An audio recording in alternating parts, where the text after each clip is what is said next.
I would be remiss if I didn't ask you about fake Sting, because it wasn't just in WCW, it was in TNA too.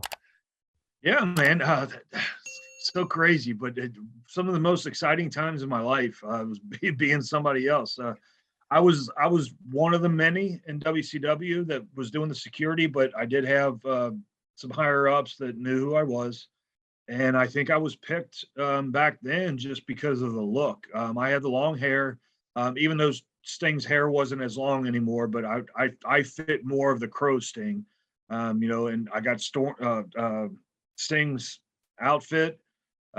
He's the one that painted my face up. I mean, it was crazy. I guess And nobody even can do it as well as him, right? right, I mean, they could have had, I guess, their makeup artists, do it, but Sting was the one that did it. And even Sting looked at right at me as he's painting me. He said, "This is so weird. It's like looking in a mirror." Because I guess he saw that Crow Sting with the hair, and but yeah, that was very cool, man. And I think I'm most remembered for the Halloween Havoc when I came out of the ring, which that was probably the most fun, being the Sting, because I actually had a part in that match. But there were many that they got clips of me just in the rafters, where you couldn't really tell, exactly who it was. There was times they had me in a coffin, and I would bust out of the coffin and beat somebody up. But a lot of times they would get out of that because they would have the strobe flashing, so you didn't have a chance to really tell who exactly it was. So there were a lot of times I was doing the fake Sting when whether he was there or not. They would put me in, Like, how and many then yeah, times in later. total do you think you were fake Sting in WCW?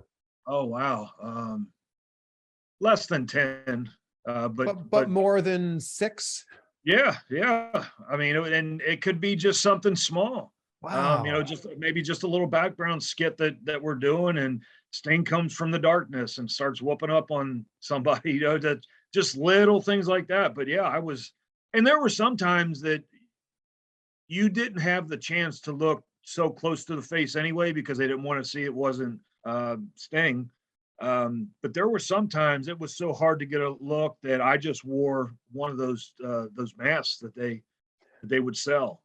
So if it didn't require me having to get my face painted up, they weren't going to worry about it. I could just get away with the mask because my hair would be down in my face. So there were a couple times where I just did that. I didn't have my face painted every time, but yeah, I mean that was so much fun. And then I think Jeff Jarrett remembered that from WCW when we did a couple TNA deals. So yeah, man, it's crazy. It's great, and I guess in a way that's kind of been my relationship with Sting. He remembers me from doing all those. If there's anybody out there doing a fake Sting, it was me.